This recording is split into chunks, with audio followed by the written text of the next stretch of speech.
Hi, everybody. Welcome to another episode of Band Together Leadership. My name is Paul Everts. I'm your host. You can reach me at my email address, and I wish you would. It's BAND, the number 2, Together. Bandtogether at Comcast.net. Also, go to the handsome website, conductingmylife.com. And go to the curriculum tab, and you'll see I'm part of the John Maxwell team. I'm a certified speaker, trainer, and coach using John Maxwell material. And that's what we're doing right now. And we're doing this on the 6th of May, 2023 from our beautiful home in Roseville, California, and this is my man cave. We're going to finish breakthrough number 2, and it's going to go by pretty fast because we went through breakthrough number 2 first part, and here we go. So breakthrough number 2, let's go real fast though what breakthrough number 2 is, because some of you didn't see it, and I would highly suggest you go there. It is find your child's bent before you get bent out of shape. The potential breakthrough for the parent. Genuine understanding of the child. The potential breakthrough for the child, a strong sense of identity. Okay? And we're going to start with the missing link in parenting. Back when Dr. Maxwell was growing up, his father practiced something that is as crucial to leading a family as it is to leading a business, government office, sports team, or church. It is something that Dr. Maxwell's father did almost instinctively. He first connected with people on a personal level before he tried to lead them on any level. Dr. Maxwell came to appreciate the importance of establishing this connection later when he became an adult.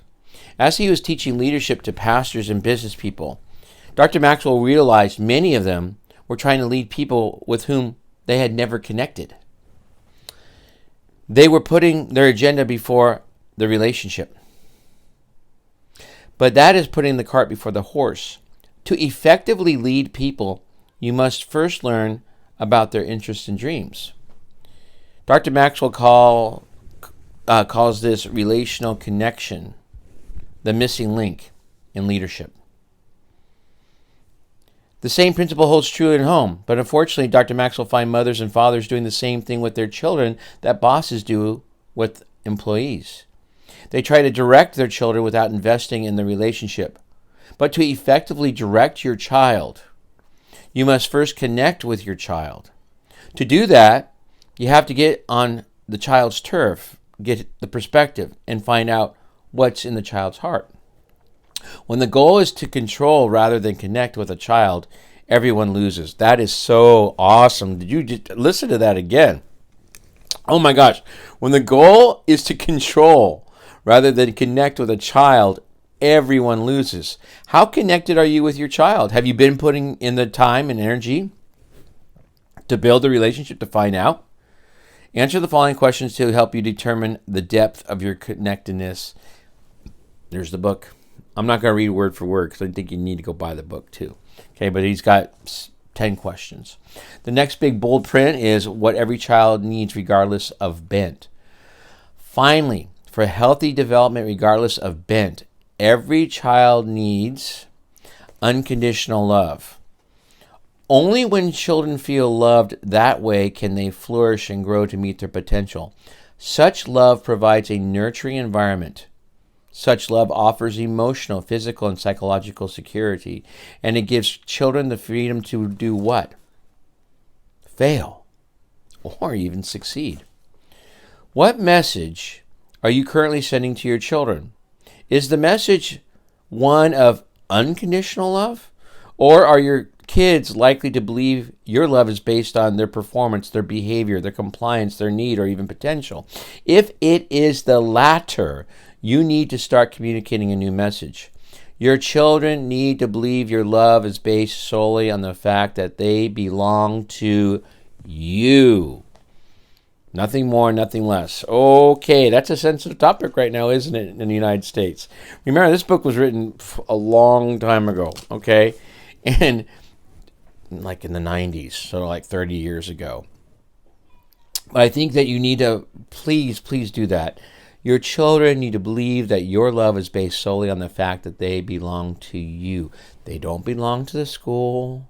They don't belong to the government. They don't belong to the doctors. They belong to you. You.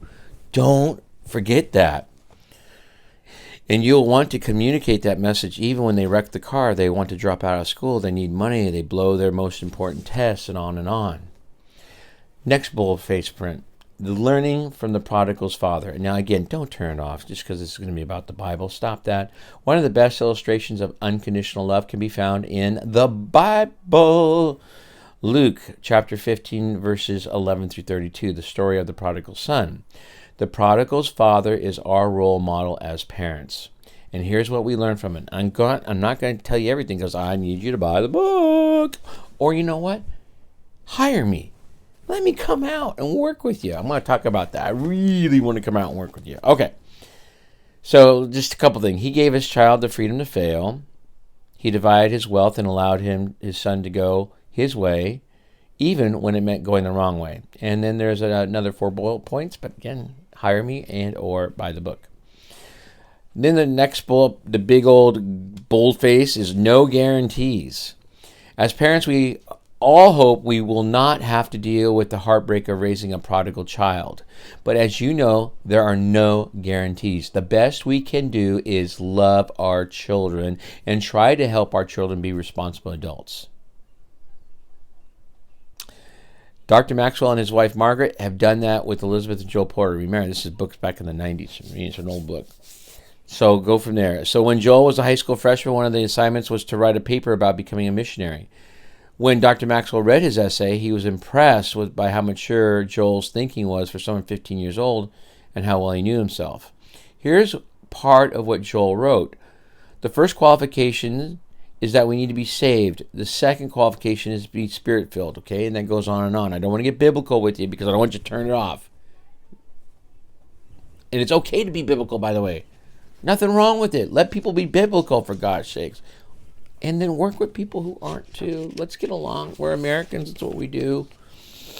So we don't know exactly what God will require of his son, Joel Porter, but they are grateful that Joel has expressed a desire to serve God. And Margaret and Dr. Maxwell pray that they have given him a sufficient start in developing his bent so that he can do it to the full extent of his potential. So again, that was no guarantees. We don't know what's going to happen with the children. But we want to support their bent. So that's why he's using the God thing. That's their example of being bent. Ugh. Next boldface. Seeing the differences between you and your child.